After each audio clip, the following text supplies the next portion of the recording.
What does Superman have to do with being Mexican? Well, I just watched the Superman movie and it's phenomenal. I'm not going to go in the direction that you think.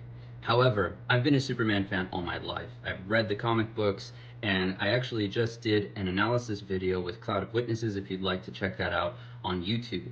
But if you watch the movie and now you're interested in exploring more Superman storylines, one of the ones that are closely linked to the movie more aesthetically is All Star Superman. However, my favorite storyline of Superman in the comic books is New Krypton, and that's what's more connected with being Mexican. So, long story short, what happens in this is Krypton is saved and put onto a planet that's nearby the Earth so the race can grow and be preserved. Now, Superman being Kryptonian, he wants to join his people.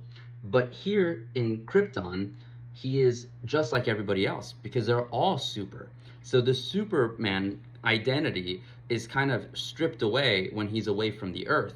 When he's on the Earth, he tries to be human, but he doesn't fit in because he's a powerful alien. Well, when he's on this new Krypton, he doesn't fit in with the Kryptonians because he's been around humans all his life.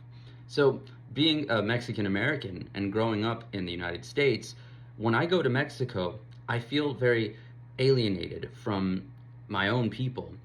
But here in the States, I also don't feel very American. I feel very Mexican. So it's hard to connect with all people, the ones that I'm supposed to identify with, because I'm somewhere in between. I'm a stranger in a strange land in my home where I live, or where the home of my ancestors, and I really connected with that part. So you also get to see how Superman reacts to a new environment, one that he idealized in his mind but realized he really has no place in.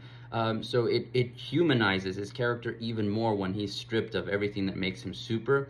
But it also shows that what makes him super is not his power, but his character. So if you want to read a little bit more about Superman in the comic books and a storyline that's a new perspective or a new take on Superman, I highly recommend New Krypton. And Last Stand for New Krypton afterwards is also phenomenal. So a lot of politics and fun stuff. Very good read. I highly recommend it.